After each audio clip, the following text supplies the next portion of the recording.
चोरित लोणी धरती गवळणे बांधित चरणी देती गाराणे बांधित चरणी देती गाराणे यशोदे साधने यशोदे साधने दय तुझ भक्षुणे कमालने नवत केले साधने कृष्ण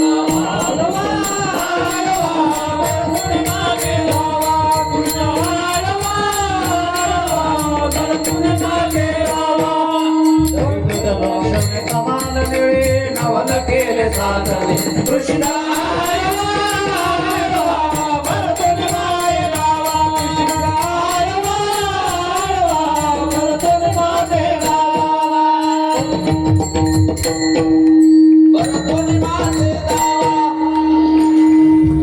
रांगत रंगणी चोरित लोणी दावणी धरती गवळणी बांधते चरणी देती गाराणी यशोदे साजनी दूध भक्षुणे कमाल नीले नवल केले साधने कृष्ण आडेवा आडेवा परतुनी माते नावा कृष्ण आडेवा आडेवा परतुनी माते नावा परतुनी माते नावा परतुनी माते नावा रांगत रंगणी चोरीत लोणी धावणी धरती जोडणी परमात्मा रंगायला लागले.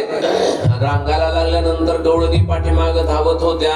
रांगत असताना त्यांनी काय केलं, नुसतं रांगताना केवळ रांगलाच नाही, तो रांगत असताना बरेच संदेश दिले. रांगत असताना तो कसा रांगत होता तर डाव्या गुडघ्याने रांगत तळवे तळ हात टेकीत डाव्या गुडघ्याने रांगत रंगनी रंगनात तुम्या देखील असे रांगत असताना त्यांनी आपल्याला फार मोठा संदेश दिला. उजवा पाय पुढे ठेवला आणि डावा पाय मागे ठेवला. डावा पाय काढता होता आणि उजवा पाय पूर्ण पुढे होता. त्यांनी संदेश दिला आपल्याला की परमार्थामध्ये उजवा पाय पुढे ठेवा, डावा पाय प्रपंचातून काढता ठेवा, रांगता ठेवा आणि उजवा पाय मात्र पूर्ण परमार्थासाठी, चांगल्या कामासाठी. देव कशासाठी आले होते? अन्यायाच्या विरुद्ध लढण्याकरता आले होते. सुरुवातच चरित्राची परमात्म्याच्या कारागृहातून झाली. म्हणून कारागृह म्हणजे संसार बंधन आहे, कोठडी आहे. आणि या कोठडीतून बाहेर पडण्यासाठी काय प्रयत्न केले पाहिजे त्यांनी आपल्या कार्यातून शिकवलं. परमात्म्याने केवळ सांगितलं नाही, कृतीतून जगाला शिकवलं. प्रत्येकाचा जन्म कोठडीतच आहे, बंधनातच आहे. जो जीव जन्माला येतो तो बंधनातच आहे.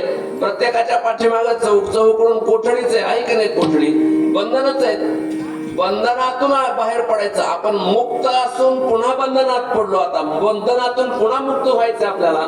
मुक्त होता परिबळे झाला बद्ध घेऊन या छंद माझे माझे, मी आणि माझेपणाच्या बंधनात आपण अडकलेलो आहोत. आणि या कोठडीतून आपण आपल्याला बाहेर पडायचं आणि बाहेर पडून मुक्त व्हायचंय. हे बरोबर आहे.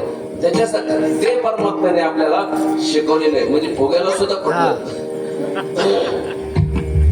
याला पटलं म्हणजे खरंच होतं म्हणून पटलं. ते कोठडीतून बाहेर पडण्यासाठी कसे प्रयत्न केले पाहिजे?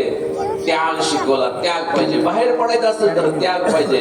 परमात्म्याने त्याग सोड. एकदा देवकी आणि वसुदेव आपले आई वडील आहेत, परंतु त्याग केल्याशिवाय, घरदार सोडल्याशिवाय, आई वडिलांचा त्याग केल्याशिवाय आपल्याला कर्तव्य पार पाडता येत नाहीत. आणि काही विशेष जीवनामध्ये घडायचं असेल ना तर घर सोडता आलं पाहिजे. हे मंडळी आहेत ना, घर सोडावं लागलं. घर सोडल्याशिवाय काहीच होत नाही.